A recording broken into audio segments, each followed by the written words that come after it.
தமிழ் பேசும் அனைவருக்கும் வணக்கம். ப்ரீவியஸ் வீடியோவில் பார்த்தீங்க அப்படின்னா அல்ட்ராசோனிக் சென்சரை வந்து எப்படி பிக் மைக்ரோகண்ட்ரோலரோட இன்டர்ஃபேஸ் பண்ணுறது, அதே மாதிரி அடினோ மைக்ரோகண்ட்ரோலரோட எப்படி இன்டர்ஃபேஸ் பண்ணுறது, இதுக்கான வீடியோஸ் எல்லாமே பிளேலிஸ்ட்டில் இருக்குது. இந்த வீடியோவில் பார்த்தீங்க அப்படின்னா LM35 டெம்பரேச்சர் சென்சரை வந்து நம்ம எப்படி இன்டர்ஃபேஸ் பண்ணுறது அதை பற்றி தான் பார்ப்போம். சரி வாங்க வீடியோக்குள்ளே போகலாம்.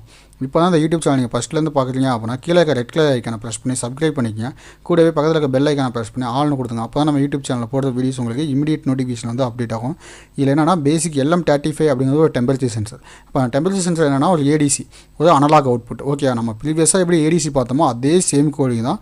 சம் கால்குலேஷன் மட்டும் நான் யூஸ் பண்ணியிருப்பேன், வேறெல்லாம் எதுவுமே யூஸ் பண்ணியிருக்க மாட்டேன். ஓகே, இப்போ ஆஸ் இன்க்ளூட் PIC.h ஓகே பிக்கான லைப்ரரி இன்க்ளூட் பண்ணியிருக்கேன். அடுத்து இந்த கான்ஃபிக் அப்படிங்கிற லைன் வந்து என்ன பண்ணுறேன் அப்படின்னா ஒரு ப்ராஜெக்ட் நான் எக்ஸ்பிளைன் பண்ணும்போது நான் எக்ஸ்பிளைன் பண்ணுறேன் உங்களுக்கு. அடுத்து கிறிஸ்டல் ஃப்ரீக்வன்சி வந்து 4 MHz யூஸ் பண்ணுறேன். அடுத்து அன்சைன்ட் இன்ட்டில் A = 0, B = 0, C = 0 அப்படின்னு என்ன பண்ணுறேன் டம்மி வேரியபிள்ஸ்லாம் யூஸ் பண்ணியிருக்கேன். அடுத்து எல்சிடிக்கான பின்ஸ் டிஃபைன் பண்ணியிருக்கேன். அதே மாதிரி LCD data, LCD command, LCD initialise function, LCD display ஃபங்க்ஷன்லாம் யூஸ் பண்ணியிருக்கேன். அடுத்து ADCON 0 = 0x40, ADCON 1 = 0x80, D = 0x00 அப்போ என்ன பண்ணியிருக்கேன் அப்படின்னா எல்சிடிக்கான கமாண்டும் எல்சிடிக்கான போர்ட்டும் அதே மாதிரி ஏடிசிக்கான போர்ட்டும் நான் இன்ஸ்டால் பண்ணியிருக்கேன். ஓகே, அதே மாதிரி அனலாக் கம்பைலர் வந்து ஆன் பண்ணுறதுக்கான ADCON 0 = 0x40. இதுக்கான ஃபுல் எக்ஸ்பிளனேஷன் வேணும் அப்படின்னா கீழே டிஸ்கிரிப்ஷனில் வீடியோ லிங்க் இருக்குது. அந்த வீடியோ லிங்க் கிளிக் பண்ணி என்ன பண்ணலாம், ADCON 0 ஏன் நம்ம 0x40 வைக்கிறோம், ADCON 1 ஏன் 0x80 வைக்கிறோம் அப்படிங்கிறத நீங்கள் தெரிஞ்சுக்கங்க. அதுக்கப்புறம் பார்த்தீங்க அப்படின்னா எல்சிடி யூனிட்டு. ஓகே, அடுத்த _ delay MS 10 milliseconds. Okay, 10 milliseconds நான் வெயிட் பண்ண சொல்லிட்டு கீழே என்ன பண்ணிருக்கேன் அப்படின்னா ஃபர்ஸ்ட் காலமில் வந்து டெம்பரேச்சர் சென்சர் இன்டர்ஃபேஸ் PIC16F877A எப்படி நம்ம அல்ட்ராசோனிக் சென்சருக்கு வந்து லெஃப்ட் ஷிஃப்ட் பண்ணோமோ அதே மாதிரி தான் என்ன பண்ணுங்க அப்படின்னா அதே சேம் கமாண்ட் தான் கீழே யூஸ் பண்ணிருக்கேன் 0x18 அப்படின்னு. ஓகே, வேறெல்லாம் எதுவும் கிடையாது. அப்போ ஸ்க்ரோலிங் ஆகிட்டு அதுக்கப்புறம் எனக்கு என்ன ஆகும், டிஸ்பிளே வந்து கிளியர் பண்ணிட்டு கீழே மெயின் லூப்புக்கு வரும். while of 1 ADC கோடில் தான் பண்ணியிருக்கேன் சேனல் செலக்ட் 2 = 0 அப்படின்னா எனக்கு A0 பின்னை மட்டும் யூஸ் பண்ணிக்கிறேன் அப்படின்னு அர்த்தம்.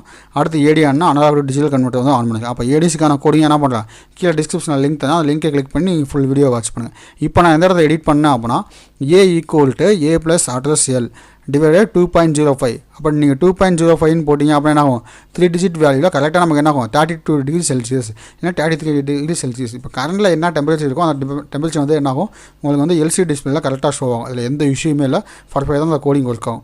ஓகே, அப்போ 3 டிஜிட் வேல்யூ நான் பிரிண்ட் பண்ணுறதுக்காக மட்டும் தான் என்ன பண்ணியிருக்கேன் அப்படின்னா இந்த டிவைடட் மாடுலஸ் எல்லாமே எடுத்துருக்கேன், ரிமைண்டர் மாடுலஸ்லாம் எடுத்துருக்கேன். அதே மாதிரி டெம்ப் வேல்யூ = அப்படின்னு நான் போட்டிருக்கேன். ஓகே, லாஸ்ட்டில் சீன் எதுக்காக போடுங்க அப்படின்னா டிகிரி செல்சியஸ் அப்படின்னு மென்ஷன் பண்ணுறதுக்காக நான் யூஸ் பண்ணியிருக்கேன். வேறெல்லாம் எதுவுமே இல்லை. அப்போ டெம்பரேச்சருக்கான கோடிங் வந்து எல்லாமே என்ன ஆகும் பர்ஃபெக்டாக ஒர்க் ஆகும். இல்லை ஏதாவது டவுட் இருந்துச்சு அப்படின்னா நம்ம தாராளமாக கீழே கமெண்ட் பண்ணுங்கள். அந்த கமெண்ட்டை பார்த்து நான் உங்களுக்கு ரிப்ளை பண்ணுறேன். உங்களுக்கு ஏதாவது ப்ராஜெக்ட்டுக்கான கோடிங்ஸ் வேணும் அப்படின்னா தாராளமாக கீழே இருக்க வாட்ஸ்அப் குரூப்பில் ஜாயின் பண்ணிவிட்டு அதில் எனக்கு வாய்ஸ் ரெக்கார்ட் அனுப்புங்க, நான் பார்த்துட்டு உங்களுக்கு ரிப்ளை பண்ணுறேன். இப்போ அந்த கோடிங் வந்து கம்பைல் ஆயிடுச்சு. ஓகே, சம் எரர் வருது. இது என்ன எரர் அப்படின்னா நான் வந்து கன்வர்ஷன் வந்து ஃப்ளோட்டில் பண்ணியிருக்கல. அப்போ அங்கிட்ட நான் டிக்ளேர் பண்ணிக்க வேரியபிள் வந்து இன்டிஜரில் இருக்குது. அப்போ அதனால தான் இந்த எரர் வருது. Okay, conversion of float to integer அப்படின்னு வருது. ஓகே, வேறெல்லாம் எதுவும் கிடையாது. இப்போ இதுக்கான சிமுலேஷன் ஓப்பன் பண்ணியிருக்கேன். சிமுலேஷனை வந்து நம்ம அப்ளை பண்ணுறோம்.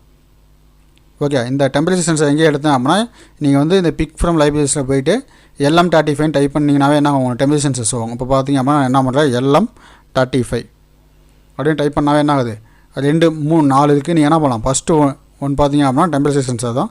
செகண்ட் வந்து பார்த்தீங்க அப்படின்னா டிஃபென்ஸ் மாடலில் இருக்குது. ஓகே, இதெல்லாம் என்ன இருக்குது ஸ்கீமாட்டிக் டயக்ராமாக இருக்குது. நம்ம என்ன பண்ணோம் ஃபஸ்ட்டு டெம்பரேச்சர் சென்சர் தான். ஓகே, அதை மட்டும் எடுத்துக்கிட்டால் போதும், வேறெல்லாம் எதுவும் இல்லை. இப்போ டெம்ப் வேல்யூ பார்த்தீங்கன்னா 48. இப்போ இதில் டெம்பரேச்சர் சென்சார்லேயும் பார்த்தீங்க அப்படின்னா 48 இருக்குது. இப்போ என்ன பண்ணுறேன் நான் வேல்யூ வந்து வேரி பண்ணுறேன். அப்போது 43 42. அப்போ இங்கே இருக்க டெம்பரேச்சர் சென்சர் என்ன பண்ணி அவன் மேனுவலாக கன்வர்ஷன் எல்லாமே ஆட்டோமேட்டிக்காக உள்ளுக்குள்ளேயே பண்ணி கொடுத்துருக்காங்க. அதே வேல்யூ என்ன ஆகுது இங்கே வந்து ரிசீவ் ஆகுது. ஓகே, அப்போ நம்மளோட டெம்பரேச்சர் சென்சர் என்ன ஆகுது கரெக்டாக ஒர்க் ஆகுது. அப்போ அந்த கோடிங் ஏதாவது டவுட் இருந்துச்சு அப்போ நம்ம அந்த கமெண்ட் பண்ணுங்கள். அந்த கமெண்ட்டை பார்த்து நான் உங்களுக்கு ரிப்ளை பண்ணுறேன். Okay guys, thank you.